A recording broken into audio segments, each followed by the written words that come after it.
Hi, my name is Rob Loud, and currently, well, not so currently, but normally my day job is I'm the photographer for the Killers. I worked at the U.S. Open for about eight or 10 years or so in New York, the tennis U.S. Open. You know, that gig I got by responding to a job for a photo editor, and so I figured it's my foot in the door.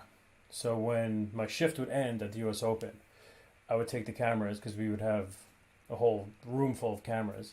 I would take the cameras and go out and take pictures, and they were absolutely awful.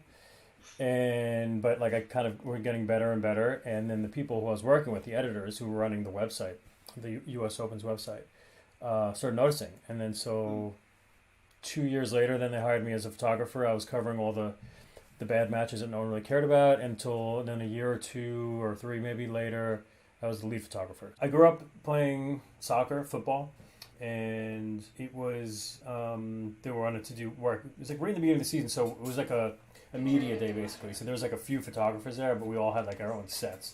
So as the players would come, they would be interviewed by like a mass amount of like reporters, you know, covering all different things. And they would do like one shoot for this, then the shoot for this campaign. And so mine was just happened to be a more of like a fashion approach to the players. And so like I was very familiar with Thierry Henry, and so he was the last one to come in. He was really cool and it was really, like, you know, really easy to shoot. He's obviously done it a million times. And he was the only one I actually asked to take a photo with. I mean, he's, you know, an international legend. So I remember telling him, he hugged me and I told him he smelled good. And he laughed at that. He said, "That's weird." And he laughed. I actually photographed Beckham's first game when he played in New York.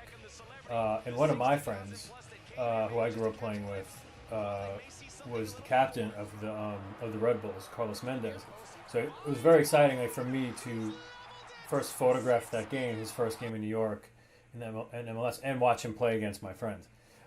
I was a festival photographer for a festival called Pemberton, and in order for us to photograph the Killers, they wanted to look at the photos before they were, you know, released out into the world. They just wanted to approve, you know, the images, and so that's why I had the opportunity to sit down with them after, and literally put my laptop was on an ironing board, and then Brandon, the singer, was just flipping through the pictures like yes, yes, no, yes, it, you know, and then he asked me a few like just random questions like where I was from and things like that. And then I think from there, then he just something started brewing, and he was like, you know, this could be a good fit for us. A week and a half later, I was joining them on tour.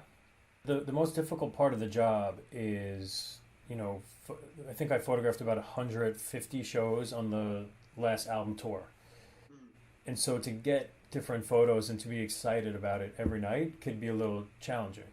You know what's going to work, so it's really easy to just take that same picture. Maybe you want to make it like a little bit better, but like it gets to a point where you got it and you just got to move on. Like, yes, it's going to be great when he jumps here and the confetti's going up.